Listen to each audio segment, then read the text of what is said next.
Hi అండి. ఈరోజు నేను ఫిష్ ఫ్రై చేశాను. Fish fry and cabbage egg curry చేశాను అనమాట.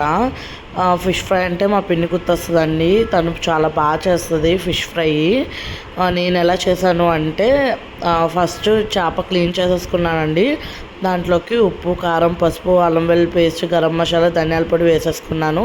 అవి బాగా వేయించేసుకొని దాన్ని గార్నిష్ చేసుకున్నాను అనమాట కొత్తిమీర, కరివేపాకుతో. ఇదేమో క్యాబేజ్ ఎగ్ కర్రీ అండి. అసలు క్యాబేజ్ అయితే నేను తినను, బట్ తినాల్సి వస్తుందన్నమాట. బికాజ్ నేను తింటేనే కదండి మా పిల్లలు కూడా తింటారు. మా పిల్లలు కూడా నాలాగా తినకుండా అయిపోతారేమో అని భయం అండి నాకు. అందుకే ఖచ్చితంగా నేను అన్ని వెజ్జీస్ వాళ్ళకి ఇంట్రడ్యూస్ చేస్తున్నాను అనమాట చిన్న చిన్నగా.